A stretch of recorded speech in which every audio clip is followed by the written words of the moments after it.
आपण मैंने समस्ते जानी सारी आम केंद्र सरकार नुआ लॉन्च कर देइछंती ई श्रम कार्ड।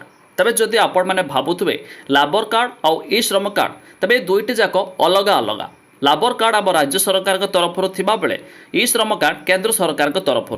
तबे दुईटी जाकरे कौन बेनिफिट मिलूची जहाँ आम वीडियो बनाई सारचु। आपण चाहे से वीडियो देखिपारे डेस्क्रिप्शन लिंक दे देछु। तेबे आमे आसतु जानिबा ए श्रम कार्ड बनाइले आपण मानकु कौन कौन बेनिफिट मिलिबो बा सरकार को तरफ क्यों सब आपण को लाभ मिलिबो।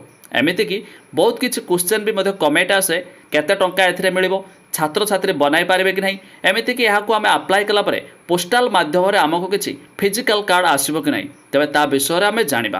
प्रथम तो देखंतु ई श्रम कार्ड द्वारा आपण को कौन कौन सुविधा मिल पारे। जहाँकि ई श्रम रे रेजिस्टर करने द्वारा श्रमिक माने एक वर्ष पाई प्रधानमंत्री सुरक्षा बीमार लाभ पाई पारिबे।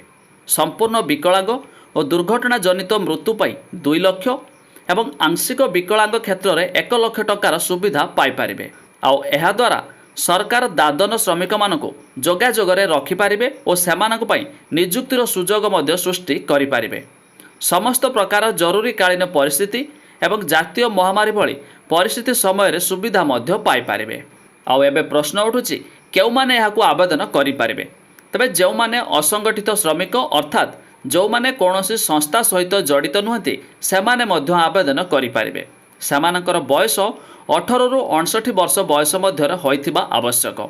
आउ जदि आपण माने भाबुथिबे आमको कोनोसी फिजिकल बा प्लास्टिक कार्ड मिलिबो कि कोनोसी मिलिबो नाही, आपण माने ऑनलाइन रे अप्लाई करबे परे आपनको एक सहीठी कार्ड आउची जहाको आपण प्रिंट करके लैमिनेशन करके मध्य रखि पारिबे। जो भली भाबरे आपण निजर आधार कार्ड को रखुछंती। आउ जदि आपण माने भाबुथिबे ए कार्ड बनाइला परे आमको केते टंका मिलिबो, तबे एपर्यंत सरकार कोनोसी पैसा बा सहायता घोषणा करिनाथि। जेतेबेले समस्तଙ୍କର ए कार्ड बनाइबा आरंभ होइजिबो शेष होइजिबो तबे सरकार जेतेबेले कोनोसी सहायता देबे सेतेबेले मध्य आपण यार बेनिफिट उठाई पारिबे।